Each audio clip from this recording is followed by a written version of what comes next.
Hey, so I know it's Inauguration Day and you are scared because Trump is saying things like he's going to mass deport people, like it's going to become the official policy of the United States for there only to be two genders. I see your fear. Now is not the time to get scared, it's the time to get smart. Here are my personal book recommendations that will equip you with the knowledge about a society that profits from keeping you in the dark.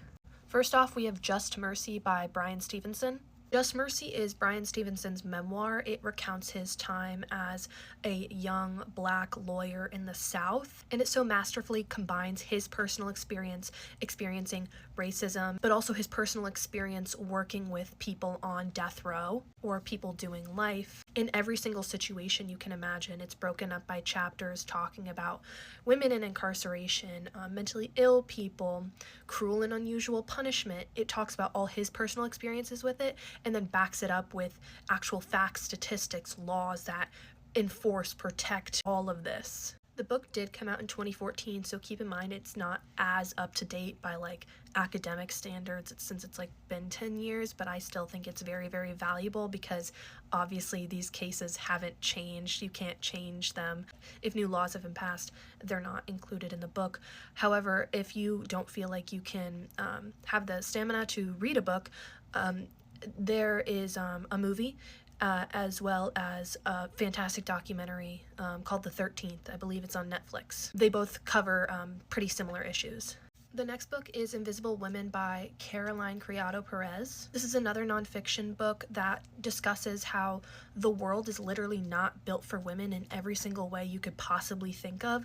I mean, literally the first chapter talks about snow plowing is designed more towards men, and you may think that's crazy, that's such a leap, but then you look at all her statistics and all her facts and you're like, oh wow, there's a lot more to the world than I thought. It also discusses like gender bias in data collection and how things like our BMI is more designed towards like men, so when women are like over it, it's like not really. Next, I'm recommending A Queer History of the United States by Michael Bronski.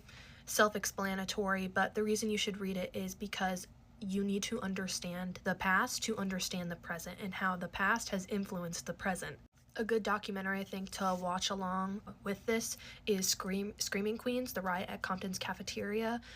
It's written by Susan Stryker. It is literally on YouTube for free. And what I love so much about that documentary is it doesn't end in queer tragedy, because that always seems to be the ending and the inevitable for queer people. This documentary proves it doesn't have to be. The next two books I'm going to recommend are memoirs, but they're not as like fact and statistic heavy. First one is Men We Reaped by Jesmyn Ward. This is Jesmyn Ward's memoir about 5 black men who have died in her life and all the different reasons why, personally, socially, politically, economically, all of the above. Next is Loud by Drew Afawalo. She discusses her own personal experience with body neutrality, being a woman of color, being a loud woman of color, and being a plus-size woman of color. I actually finished this book on New Year's Eve, and it was a great way to start my year and just thinking about every way I can be loud and I shouldn't be ashamed and I should reject everything I've been taught about making myself smaller, not only physically, if you didn't know I'm actually like 5'7", but personality-wise. Because what I have to say, what you have to say is important, and we shouldn't have to coddle other people or reframe it so it's nice and easy for them. Now, I don't think nonfiction books are the only books that can teach us. I think fiction books are equally as useful too. They just don't have the same statistics we can cite. It's more critical analysis. That being said, there are some books like this who are very intentionally trying to make these political parallels, such as Animal Farm by George Orwell. Super funny because this book has been banned for both being a critique of communism in Russia and for being pro-communism in the United States. It's funny because it seems there's not as little overlap as we think there is. This book is an allegory for the Russian Revolution, so I would recommend watching like a quick little YouTube video or watching my AP Banned Books series video on it. It's in a playlist I have at the top of my page to just get that little historical information so you can see which character is supposed to be representing which historical figure. But the crazy thing is, even though it's critiquing communism because it's about the Russian Revolution, you will find it weirdly paralleled to today in our society. Next, I'm going to challenge you to do a critical reading, not one for enjoyment, of The Ballad of Songbirds and Snakes by Suzanne Collins. Because yes, I know it's cool to like look into the lore of the Hunger Games, and there's definitely space for a reading like that and a sympathetic reading of a character like President Snow. However, I think there's also a very informative reading where we get into the mind of a dictator, a tyrant, honestly, and all the ways he manipulates the people around him, and all the ways he gets what he wants. And I want you to pay special attention to where Suzanne Collins tries to make us sympathetic towards him, like the fact that Snow is on basically the brink of poverty.